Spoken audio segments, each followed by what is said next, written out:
Hello, and welcome back to another Chris McPherson Show Daily Dose. Dropping thick and fast over the last few days. We've got another one coming for you to talk about the Formula One. Las Vegas is the party place, and there's plenty heating up in on the strip. But, of course, if you are joining us for the first time, make sure to hit subscribe down below and follow along on our social media channels at The Chris Mac Show. Get involved in the comments. Give the video a like as well. It all means a lot to us. But when we do talk Formula One, we welcome in one man, our Formula One expert, our producer extraordinaire, Mr. J.R. Carter. He's back on deck. Good to see you, mate. Good to see you. There's plenty to unpack here, but let's start with the qualifying and the free practice sessions. A well-known 80s or 90s band, Wet, Wet, Wet is probably the best way to describe these. It really is. It was a genuinely wet qualifying session. And Vegas isn't an area that's sort of known for its wet weather either. So there were concerns going into the sort of few days before the race that flooding was a key concern, where areas around the track were very much underwater. But it's just the way the Vegas drainage system works, like where they get so little rain, like it just gets overwhelmed quickly. But as soon as the rain goes away, it's all sorted. So we had what was one of the more interesting wet qualifiers, where usually like we'd end up with like a red flag condition as soon as like water comes down. They just let them run. Like there was like wet conditions all through qualifying. We only seen the intermediates.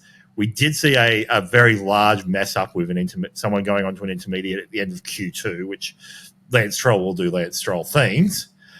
But for everybody else, everyone was on wets up until Q3, which was just fun to see. Well, I was going to talk about our friend Lance Stroll at some point. I'm sure we'll talk about him a bit. And I was very perplexed. I tuned in partway through Q1, and I saw Lance Stroll's name atop the leaderboard, and I knew that something was very, very wrong. And then I realized it was just wet weather, and there was some people timing their runs. And I think we saw the conditions slightly improve from Q1 to Q2 to Q3, which was unfortunate for a few people that missed some of those. And probably the biggest of those days was Lewis Hamilton, who was out in Q1 finishing 20th. That's right. So, track position was such a key for that qualifying session, where it wasn't just that it was improving sort of Q3, Q2, Q1. It was improving car to car. So every car that was out longer got a better time. So just because of where Ferrari had put Lewis into that qualifying session, and Ferrari not telling him, oh yeah, he can keep pushing, etc., he really missed out there. Yeah, and I think to that point, again, we saw that in Q2 with like Nico Hülkenberg. He looked really good early, but then the conditions just kept on improving, and he slid down and fell out of the back of Q2, missed Q3, and that was kind of the piece, that probably would have set up a bit of a different situation for someone like that. That's right, yeah. So like it was, track position was such a key to that, and having your engineer telling you where to be at the right time. Well, we saw Lando Norris get the pole late. Max Verstappen started on the front row alongside him. Carlos Sainz was probably a surprise, but we know he's a bit of a Las Vegas specialist. George Russell alongside him on the second row. Oscar Piastri alongside Liam Lawson, the Anzac third row of the grid, which, that would have been a long shot in a lot of betting markets. I think it would have been like just Liam Lawson qualifying anywhere in the top 10, I think is like a long shot betting at this stage. Like you can fairly safely throw some money at Isaac Hadjar, but Lawson's just a long shot. Yeah, it certainly is. The bad news for Ferrari didn't get much better, while Leclerc did get through to Q3. He finished 9th in the qualifying, so work to be done for them. But it was interesting hearing Ferrari in between qualifying the race. They talked about they had a bit of an aim to not only get Lewis from 20th into the points, which we'll talk about where that finished up in the end, but they thought that with the pace they could have on a drier track, Charles Leclerc could actually push for a podium spot, which we know in the end wasn't too far away, but didn't end up amounting to it. But there was a lot of strategy that then went into these pieces, and we saw something we don't very often see when we got to the grid for the start of the race. We had 3 different tyre types on the starting grid. We did. So we had majority sort of starting on the hard tyre. Then we had quite a few starters on the medium. Then we had one person on the soft, like taking that gamble. And just for those who are a bit more casual fans of F1, the reason that not only wasn't just about the strategy of who could get pace out of what tyres, but you actually need to use 2 of the different compounds throughout the race. So you can't just go hard into hard to enforce, I guess, pit stops and a bit of strategy thinking. That's one of the rules that sits underneath these races now, is that you've got to utilise 2 different tyre types. That's right. So, and that's sort of been a staple of Formula One for sort of the last decade, while we've been in the turbo hybrid era. The person who took that gamble was, of course, Kimi Antonelli, and it paid off dividends. So he went big with it, did a one stop. He did his first pit stop incredibly early in the race and just rode that hard set of tyres out. Yeah, and we'll talk about Kimi Antonelli and how that played out for him later on, but it was quite an interesting thing because there was a lot of view that the hard tyres might have 30, maybe stretched to 40. So for him to get through, I think he got through 48 laps on that second set of tyres was quite phenomenal from him, and we'll talk about how that played out. But let's talk about the start because that's where the excitement started, pardon the pun, at both ends of the pack. Let's start at the back of the pack with our old friend, Mr. Lance Stroll and Gabriel Bortoleto, two men who are, let's just say, never far from a headline. That's right. They're never far from a wall or another car. It's probably the other way to describe them as well. Where I think if we were to statistically look at who's done the most crash damage for the season, I think those two would be top of the list at the moment. And maybe not top of the list for their own cars, but top of the list for other cars around them. It was just classic. It was classic Lance Stroll just not paying attention, as well as being like Bortoleto just has a habit of being in the wrong place at the wrong time throughout this season. The poor guy. Yeah, well, I think the stewards end up determining that Bortoleto had caused an incident. They were both done and dusted from there, which probably was great for everyone else's safety. We also had a clash between our Anzac combination we talked about before. Liam Lawson hit Oscar Piastri. Liam Lawson ended up busting up his own front wing. I think Oscar would have had a little nervous time while the stewards investigated that. But I would suggest that the way I saw it anyway, Liam Lawson went all the way to last anyway. So I think the stewards kind of went, oh, well, the damage is done, pardon the pun again, and just left it at that. There was no penalty given there. But, there was so much that came out of the start. We had a couple of false starts as well with Kimi Antonelli got a bit of a rolling start. Alex Albon as well. He ended up scratching out of the race, but both got 5-second penalties, which was an interesting, I guess, facet when it came later into the race and some of those tactics around Antonelli. That's right. It sort of really, once that penalty came in, I think that's what really cemented him attempting to do the whole thing on a one stop and with that one very early stop. Yeah, well, it's interesting, wasn't it? Because I don't think he knew about that until after the first stop, because obviously he would have had to serve it at the first stop had they judged at that point. Yeah. He went in under that under the virtual safety car, took advantage of that, got off the softs, went onto the hards.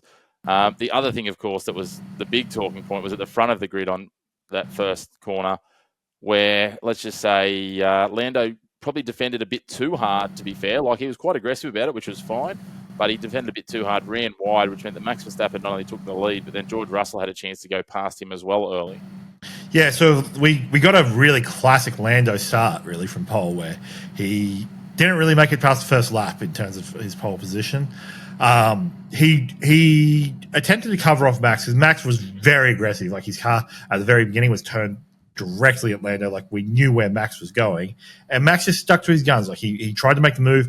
Lando attempted to cover him off and then overcorrected and then ran off. So both cars were able to sort of flick through at that point. Certainly, and to be fair, from there, Max Verstappen never really looked headed. We know once he gets open air, he's one of the best drivers in recent memory, possibly history, and he showed that again today. I think he. Just because he's Max as well, he decided to set the fastest lap on the last lap of the race when there was no need to do that, but hey, why not? Look, it's just him sort of reminding everyone around him that Max is still there. Max is still in championship contention. As long as he finished less than 9 points behind Lando, he remained in championship contention. So now he's pulled out a couple of points ahead now. So he's narrowed the gap, not by much, but he's definitely narrowed the gap to Piastri, which is, look, we all have there's a lot of theories going around about Oscar that I'm sort of unfortunately having to buy into because it just doesn't make sense in any other way.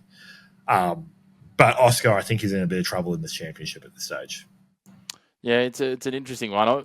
I don't think Oscar put in his best drive today. I think it's fair to say. I think there's a few moments where he probably, early on there where he's chasing up behind, was it maybe Hadjar at one point, and maybe didn't do his best. And I know there's a lot of people that when they've watched our recent videos, JR, they're killing us for the Aussie bias. And look, I'll own that a little bit, but again, I'll say that Oscar was probably half a step off the pace today in terms of it.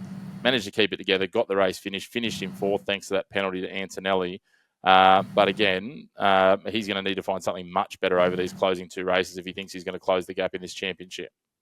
Yeah, fortunately enough, like we are, like as the British F1 commentator has been so desperate to sort of tell us, we're going into Oscar's preferred track type now as well, where we've got the high grip tracks coming up, and we do have a good opportunity for points for Oscar because we've got the sprint race coming up next week as well as a regular F1 race.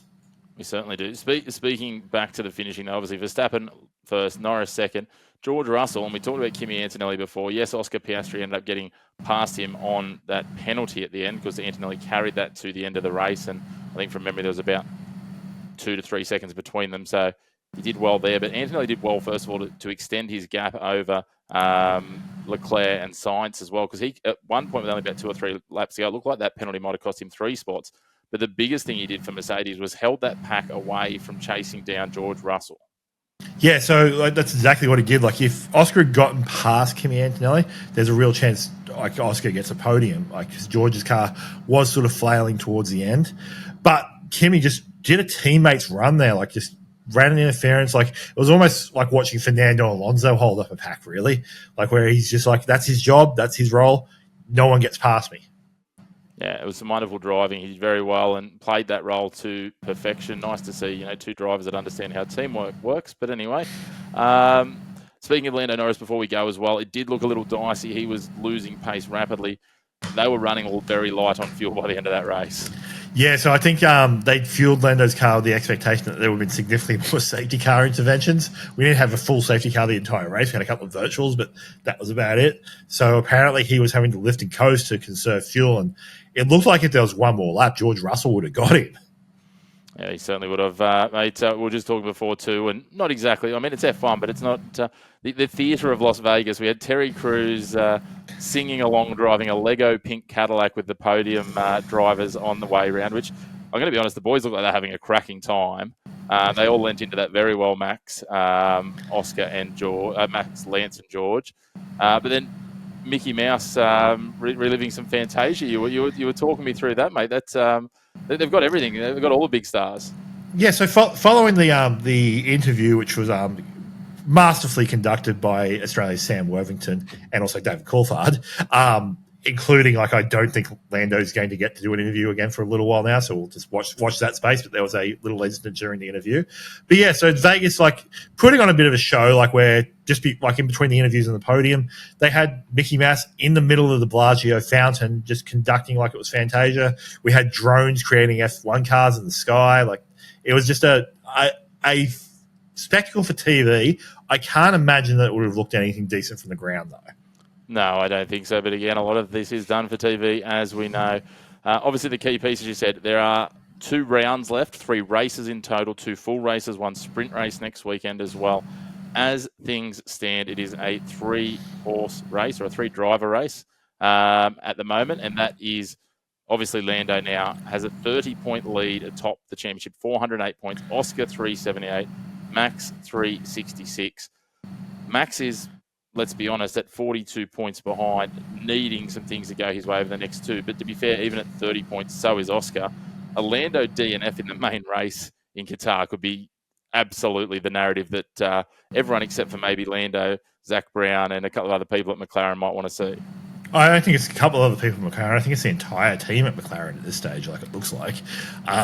Yeah, like, it's not even like I don't see a DNF happening. Like, although, like, if they keep fueling his car like that, maybe he'll have to take an engine penalty, because it was Zach Brown was in the media this week, sort of just going into Red Bull about taking the engine penalties when half the grid's already on power unit number 5. Like, it's only really McLaren and I think Mercedes that haven't taken a 5th power unit at this stage. Like, where's his issue, really? Like, it's just something that happens throughout the season. Like, people end up taking that penalty to get the extra engine, and which, again, like with the low fuel that they've put Lando's car on, like, does that mean, like, is that power unit a little bit compromised because of that last couple of laps?